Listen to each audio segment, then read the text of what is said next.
Nehogy... Te! Veszi, hagyd abba! De veszket a picsába.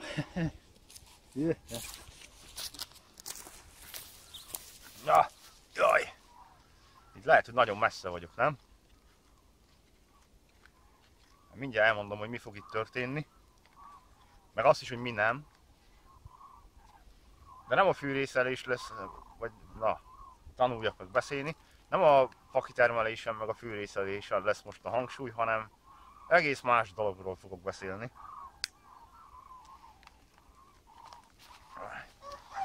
De lehet, hogy közelebb kell, hogy menjek.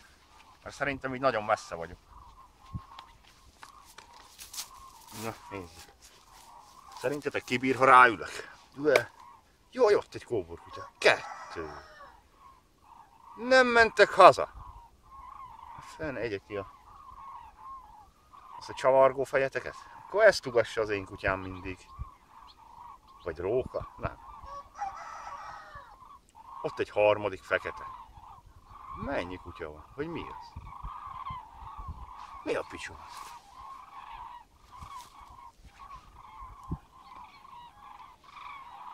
Kettő nagy kutya, egy sárga, meg egy fekete valami, ami farkas kutyának néz ki. Mi károg itt? Azt a picsa! Mennek a vaddibák. De mennyi van? Már megmutatom a kamerának is. Még jó, hogy nem is ezért jöttem ki. Hol van? Lehet ebből látni valamit? Ott vannak, látszik. Aha. Mondják ám a magukét nagyon. Hova mentek? Te sokan vagytok. Ott jön a másik fele. Azok lemaradtak ott valami. De még milyen jó, hogy fűrészelés, meg minden más, de közben még vaddiba. Vagy minek mondják ezeket? Hozak? Mátyás, vagy mi az Isten madár? Jó, hagyjuk ezeket a madarakat, mert így aztán nem lesz elmondva semmi. A kamerát nem bírom visszarakni, úgy, hogy volt. Ja. Benne valaminek benne köldöge. Hát majd itt fogok ritkítani egy kicsit, mert az az igazság, hogy kóborkutya mennyi innen, hazafele.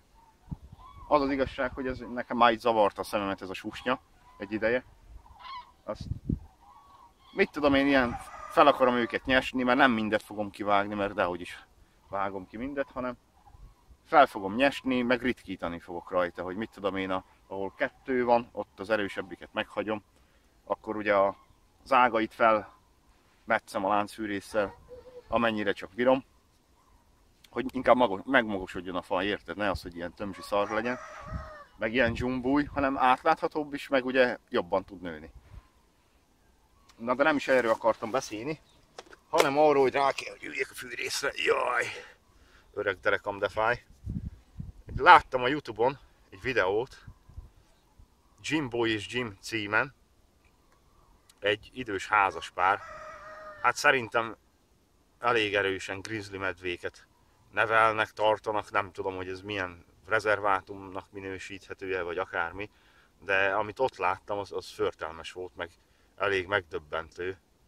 Számomra legalábbis, mivel én úgy gondolom ezt az egészet, hogy ezeknek a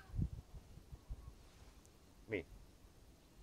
Semmi. Mindig azt hiszem, hogy jön valaki hátulról. Majd szóljatok már, ha láttok valakit arról hátam mögül jönni, mert itt van az út mellette.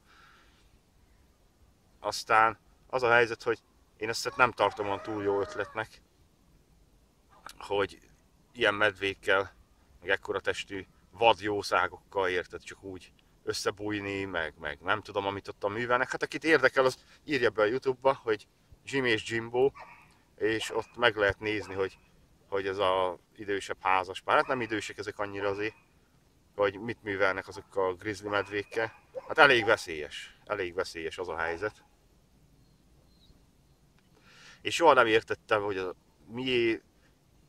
mié szórakoznak ilyenekkel az emberek, hogy ezeket a vadmacskákat is, például ezeket a nagy testű macskákat, hogy oroszlán, tigris, nem tudom miket, hogy otthon tartanak. Mi van? Hagyd abba! Beszi! Mindig belepofázó. Hallja hangomat, az szerintem idegesíti odabentről, hogy én nem vagyok ott, hanem itt vagyok. Nem tudja, hogy mit csinálok. És Hát én ezzel úgy vagyok, hogy ezek a vadgyószágoknak ott van kint a helyük a természetben, nem az ember mellett van neki a helye. Ugyan az egyik videóban elmondták, hogy úgy találták meg ezt a medve bocskorában, még kiskorában ezt a nagy medvét, aztán, hogy ők nevelték fel azért, mert hogy ugye életképtelen lett volna egyedül tulajdonképpen. Aztán, hát én ezzel is úgy vagyok, hogy hát hogyha úgy adódott, hogy elpusztult neki az anyja, vagy mit tudom én mi, hát akkor így járt, hát akkor a természet így akarta, érted, majd az elrendezi a sorsát mindenkinek, de hát azért ne vidd már haza, azt ne nevelgessed már, hát akkora, hogy valami förtelmes nézni azt a nagy medvét, meg azt az embert, hogy mit csinál vele, pedig az ember se, én ahogy nézem, nem egy 70 kilós ember, meg egy kis termetű, és még az mellett is hatalmasnak tűnik az a medve. Hogy miket megenged az, hogy beleteszi a kezét a szájába, akkor az egyik felvételen látszik is, hogy alig bírja kihúzni így a fejét a medve alul, mert úgy beszorítsa, és az csak játszik vele. Érted olyankor? Csak ugye hát annak az nem ugyanaz jelenti a játék, mint ami az embernek. Hát most, hogyha az a medve gondol egyet, az játékból, mit tudom én, úgy odakapva hatalmas mancsával, vagy karmaival, ott valami szakad vagy törik, de rögtön, az biztos. Szóval azért nem olyan vicces dolog ez számomra, meg hát mondom, én le vagyok rajta döbbenve, hogy az emberek még gondolják azt, hogy ezeket a vadállatokat, hogy így meg lehet szelídíteni, persze, meg hogy ő nevelte fel, én azt is értem. De hát abban akkor is benne van az ösztön. És rengeteg ilyen baleset volt már, akár medvékkel, akár oroszlánnal, tigrissel, bármivel, hogy ő csak gondolt egyet, vagy lehet, hogy csak játszani akart, érted? Ezt olyat oda kapott a tigris a gazdájának, hogy egyből kéz nélkül maradt, meg egyebek. Ha elengedi, mert ha szerencséje van, mert az sem biztos, hogy elengedi. Mert nem mindig szokta, ugye. Na, most azt jó neki álltam pofázni megint. Vadlibákon. Még mindig itt toffognak valahol. Ezek meg vannak bolondulva, most meg amarra mennek. Vagy még azok jönnek majd ezután. Lehet, hogy ez a következő csapat. Na jó, megyek, fűrészelek. Egy kicsit. De azt viszont már lehet, hogy fel fogom gyorsítani így a végére, mert meg hogy ne most hallgassátok azt, hogy zümmög benne a fűrész, meg ordít, mint az állat. Amúgy akarok csinálni túlságosan ilyen láncfűrészes videókat. Belenézek már egyáltalán, hogy elindítottam? Jaj, jó. Úristen, már 7 perce itt bóckodok. Mindegy. Ha végignézik, ha nem nézik, nem nézik. Ez van. Na mindegy, értitek, hogy mire gondoltam ezzel. Ezzel a vadorzó témával. Ja, nem is jó a kapcsoló rajta.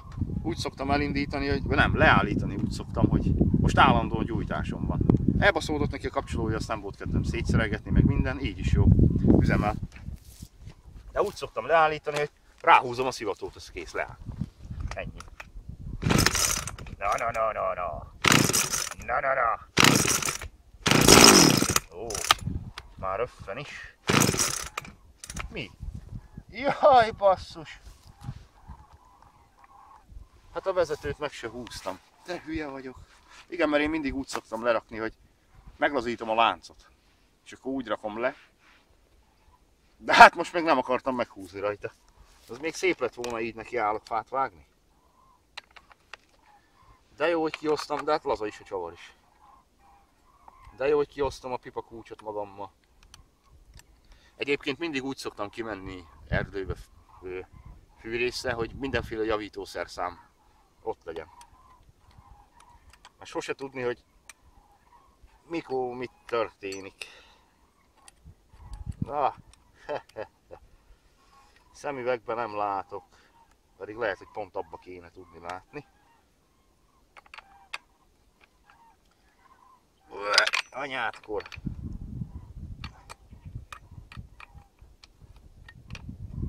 Basszus! Jó van. Javítószerszám elrak. Ja. Kesztyű vissza föl.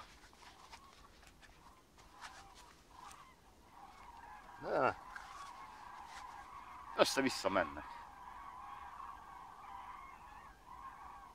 Most nem is V alakban vannak, hanem az egyik fele arra akar menni, a másik fele amarra akar menni. Mi van ezekkel? Vagy lehet, hogy ez a pólusváltás, vagy micsoda ez? Tudjátok, mindegy, hosszú.